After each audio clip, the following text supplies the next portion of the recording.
Hi, this is Ray Fearing, Director of Innovation and Special Programs for Del Norte County Office of Education.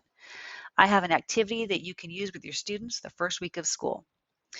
This activity is designed to help our students grow as lifelong learners, know where to get support when they need help during the year, increase communication with their teacher, and practice self-advocacy. It also supports universal design for learning by providing multiple means of engagement, specifically Checkpoint 8.3, fostering collaboration and community. So this is the table, my support table. And what it is an opportunity for students to identify their strengths and areas they need to improve in a class. They can fill this table out for one subject or one teacher. And they can have multiple tables for different subjects or different teachers. It starts in the first column with the class elements. And here I've listed some: class work, tests and quizzes, homework, and group work.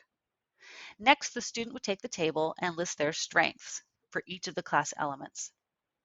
Then they would think about areas that they need to improve or where they might struggle in those elements. And finally, in the help column, they would brainstorm ideas where they could get help and support when they need it.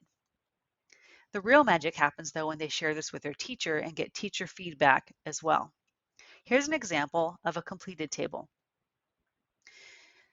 For each class element, I filled out my strengths and areas I need to improve.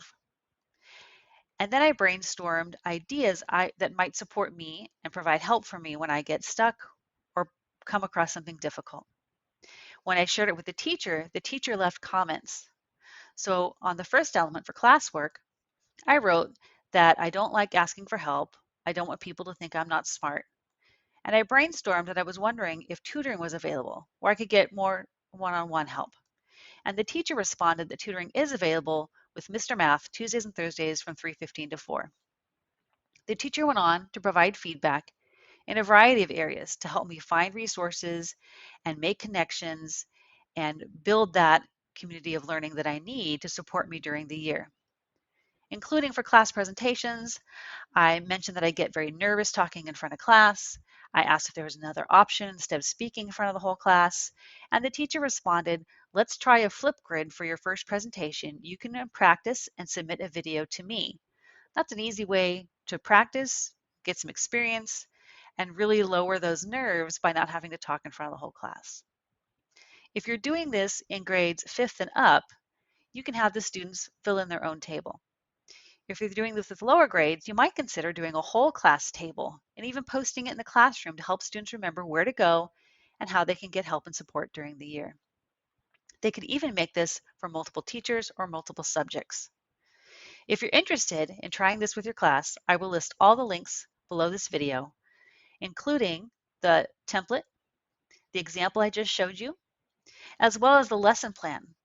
And this lesson comes from Google for Education's Applied Digital Skills lesson, Ask for Help with Google Docs, which even teaches students how to build the table themselves.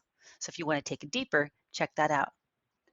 Well, I hope you found this helpful, and I hope you try this strategy in support of your students' learning this year. Have a great year.